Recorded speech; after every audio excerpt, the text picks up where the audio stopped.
पापा घर में हैं तुम्हारे? अरे अंकल, आप तो उस दिन पार्क में मिले थे ना? कौन है देवकी? रामचंद्र है? नहीं, वो तो नहीं है, लेकिन आप आइए अंदर। नहीं, उसे कहना मैं आया था, वो फिर आऊंगा। आपको उनसे कुछ कहना है? मुझे जो कहना है मैं उसी से कहूंगा।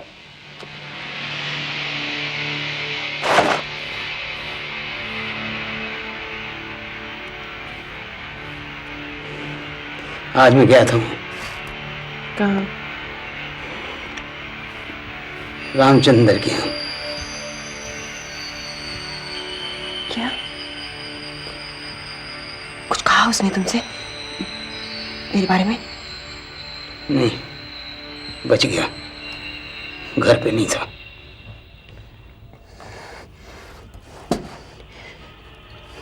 मदन, तुम सब कुछ गड़बड़ कर दोगे, बिना सोचे समझे कुछ भी करते हो। क्यों गए थे वहां? मैंने सोचा एक बार धमका दूं, शायद समझ जाए। वो कुछ नहीं समझेगा, मैं उसे अच्छी तरह जानती हूँ। उसे रास्ते से हटाना होगा, पर हमारे पास बंदूक, मैं कल तक बंदूक का इंतजाम कर सकती हूँ। और अगले संडे वो लोग रात को बाहर सोते हैं, अंधेरे में जाकर सिर्फ निशाना लगाना होगा, बस। बाहर सोते हैं? हाँ। क्यों? तो अगले संडे का इंतजार क्यों करो? आज ही क्यों नहीं?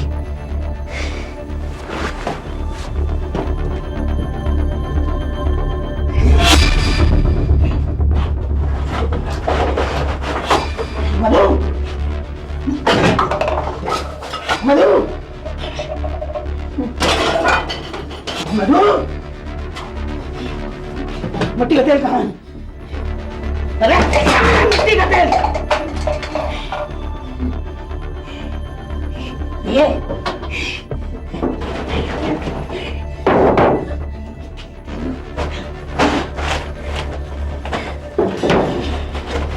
आज मैं ये कहानी और तुम्हारा डर हमेशा के लिए खत्म कर दूंगा। संभल कर, जल्दी आना।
मदन, मदन क्या हुआ?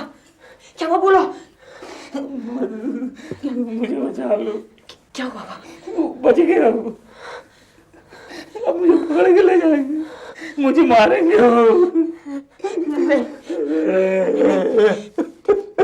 नहीं, मैं हूं ना, कुछ नहीं होगा। हम बहुत जल्दी यहाँ से भाग जाएंगे, हम बहुत दूर चले जाएंगे। आपको इस हादसे के बारे में कुछ मालूम है? कल रात मैंने एक आदमी को भागते हुए देखा था। वो कल सुबह इनके घर भी आया था। रात को भागते समय वो मेरी चारपाई से टकराकर गिर पड़ा था। उसने काली पैंट और सफेद शर्ट पहन रखी थी। कौन था वो? कहाँ रहता है? इस बारे में तो यही लोग बता सकते हैं। आप मुझे इस हादसे के बारे में कुछ बताएंगे? एक ही रात में सब कुछ खत्म हो गया हमारे लिए। दीपू मर गया और डॉक्टर कहता है देवकी भी। आपके पड़ोसी का कहना है कि कल रात कोई आदमी उससे टकराया था और वही आदमी कल सुबह आपके घर भी आया था। कौन था वो? मदन, मधु का पति मदन। उसी ने किया है, उसी ने किया है।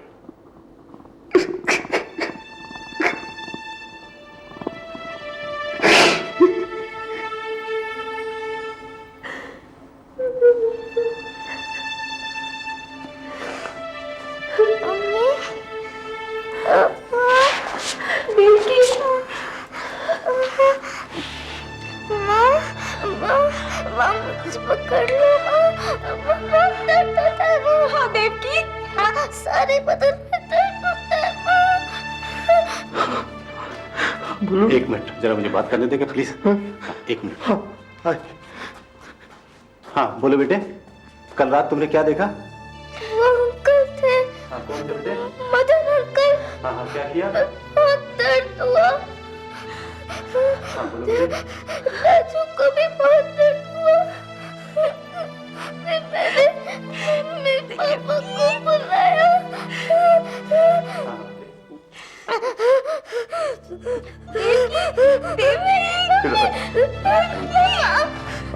अब बोलो।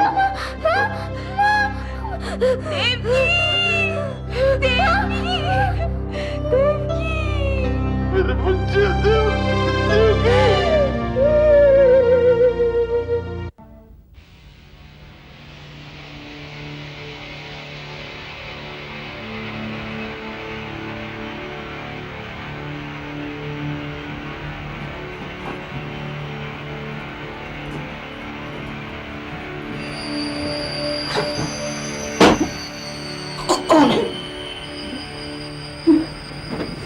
कुछ नहीं हुआ, कुछ नहीं हुआ। मैंने सब तैयारी कर ली है। हम लोग आज ही बनारस चले जाएंगे। वहाँ जाके किसी आश्रम में रहेंगे। तुम जाके तैयार हो जाओ।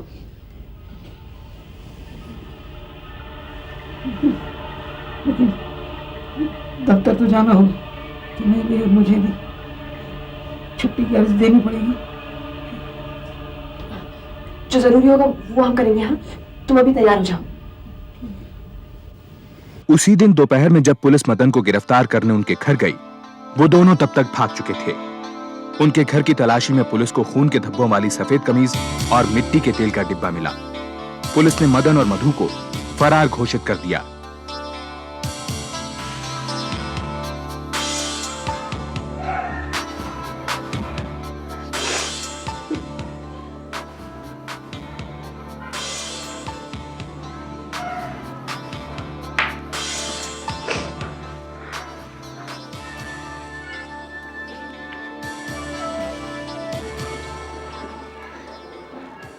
सारे रिश्तेदार बस एक ही बात पूछते रहते हैं, क्या दुश्मनी थी उसकी हमारे साथ, हमारे बच्चों के साथ? क्या जवाब दूं मैं? बहुत बुरी सजा मिली है मुझे मेरे पापों की। सजा तो मुझे मिली है।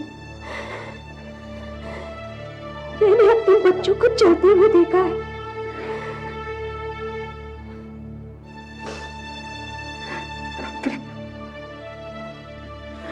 मुझे माफ कर दो गायत्री। मत छो मुझको, दूर रहो मुझसे। क्या चाहते हो तुम कि मैं भूल जाऊं कि तुमने मुझे धोखा दी? तुम्हारी वजह से मेरे बच्चों की जान गई।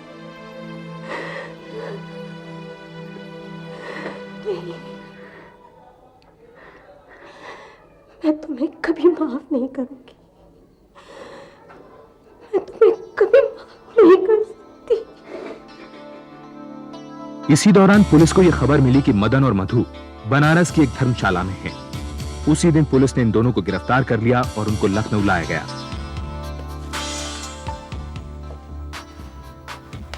मदन, तुम मुझे सब कुछ सच सच बता दो। मधु कहाँ? ठीक है ना, मैं उससे मिलना चाहता हूँ। वो बिल्कुल ठीक है। मदन, तुम्हें मालूम है कि तुम्हारी पत्नी मधु और रामचंद्र के बीच कुछ चल रहा था? क्या क्या चल रहा था? हैं? क्या चल रहा था? हैं? क्या चल रहा था? बकवास मत करो। मदन, हैं? कौन हो तुम? क्या चाहते हो? मदन, मेरी बात सुनो, मेरी बात समझने की कोशिश करो। अगर तुम मुझे सब कुछ सच सच बता दोगे तो शायद मैं तुम्हारी मदद कर पाऊंगा। सच ये है कि वो मेरी बीवी को डराता था, उसे छेड़ता था। बस सुन लिया सच? हैं? अब जाओ यहाँ से, जाओ, चले जाओ। मदन, नहीं सुनना, जाओ, जाओ। मुझ में हिम्मत नहीं है उन्हें सच बताने की, और आप भी मत बताइएगा। आपके कुछ पड़ोसियों ने पुलिस को बयान दिया है। उस रात उन्होंने बहुत कुछ देखा। आपको घर के बाहर, घर के अंदर, ऊपर नीचे चक्कर लगाते हुए और आपके पति को लौटते हुए। वकील साहब, कुछ भी कीजिए, हमें यहां से निकाल लीजिए।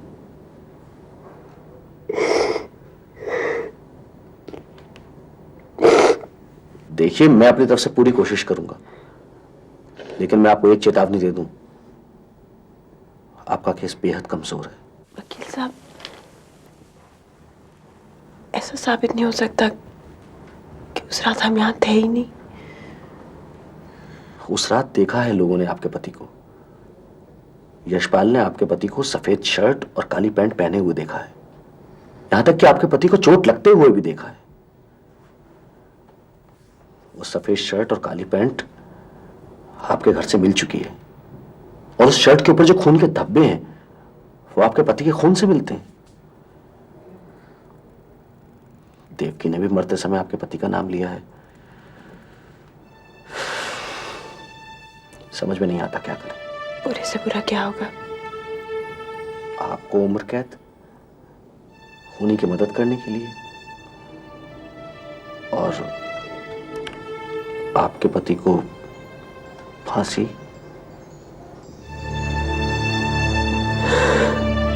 मुकदमा सेशंस कोर्ट पहुंचा। बहस 3 साल चली। प्रोसिक्यूशन ने यह साबित कर दिया कि मदन और मधु का इस हादसे में हाथ है। मधु को इस जुर्म के लिए उम्र कैद और मदन को फांसी की सजा सुनाई गई। मुझे बचा लो, ये लोग मुझे मार डालना चाहते हैं। मुझे बचा लो, ये लोग मुझे मार डालना चाहते हैं।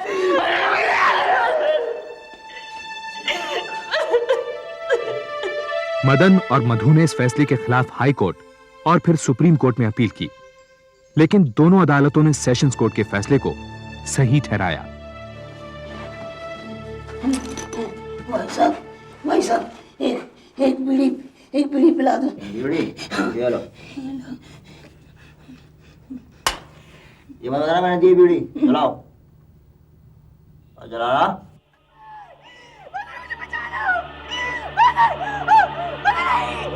जल्दी आ जाओ, मैं जाऊंगी। बचाओ, बचाओ।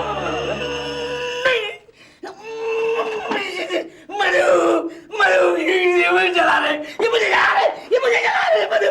मधु बचाओ, मधु बचाओ। डॉक्टरी जांच में पता चला कि मदन की दिमागी हालत पर काफी असर हुआ है। भारतीय कानून के मुताबिक किसी ऐसे व्यक्ति को फांसी नहीं दी जा सकती जिसका दिमागी संतुलन बिगड़ा हुआ हो। इसलिए जरूरी था कि मदन को फांसी देने से पहले उसका पूरा इलाज हो। लिहाजा उसे रांची के पागलखाने में इलाज के लिए भेज दिया गया।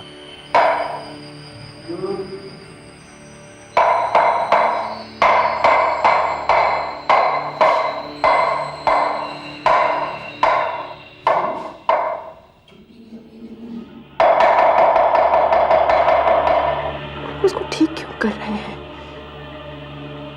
उसे अकेला क्यों नहीं छोड़ देते? देखिए, इसमें ज्यादा घबराने की जरूरत नहीं है। डॉक्टर्स कहते हैं कि ठीक होने में अभी वक्त लगेगा, और अभी वो पूरी तरह तो ठीक है नहीं। उसकी फांसी का ख्याल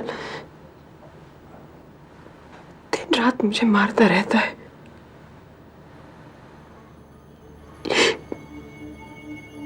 काश कि मैं उसे बचा पाती। हम एक काम कर सकते हैं, सुप्रीम कोर्ट में रहम की अपील कर सकते हैं।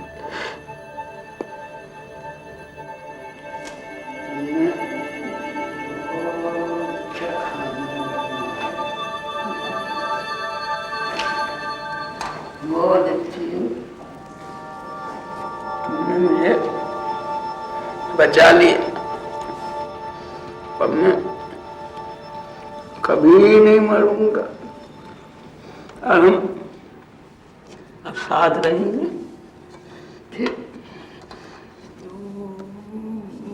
दूर के करके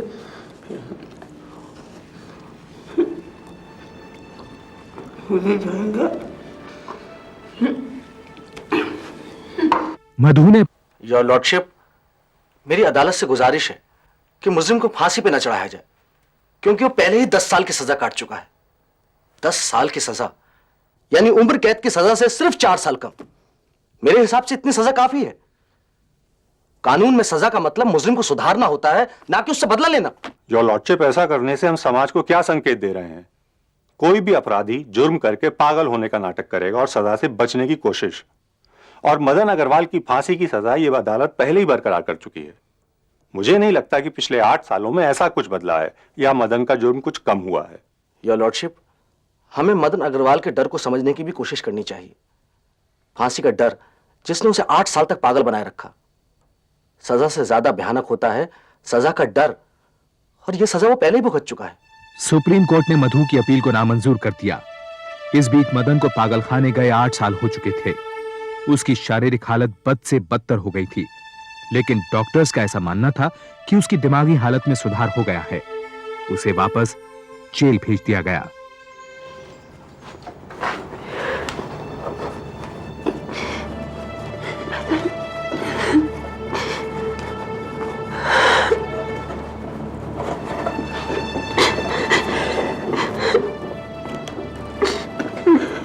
हार गई मदन। तुमको बचाने गई। मुझे माफ कर देना। मुझे याद करते रहना, हम जरूर मिलेंगे।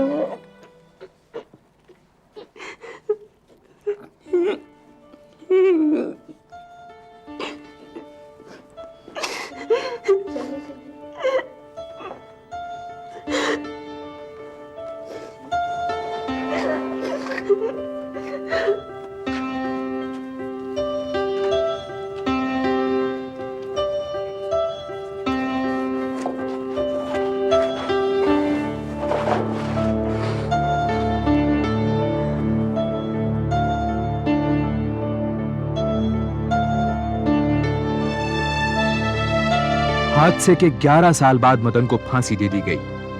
अपने आप में यह खास केस था जहां सजा सुनाने के इतने साल बाद किसी को फांसी दी गई।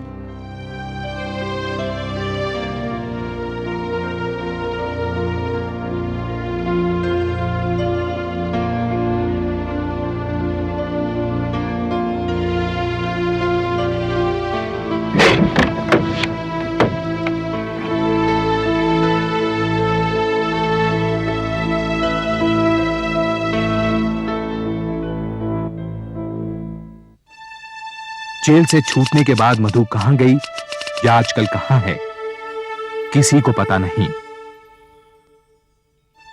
रामचंद और गायत्री आज भी लखनऊ में अपने बेटे राजू के साथ रहते हैं। राजू की अब शादी हो चुकी है, लेकिन गायत्री ने आज तक रामचंद को माफ नहीं किया है।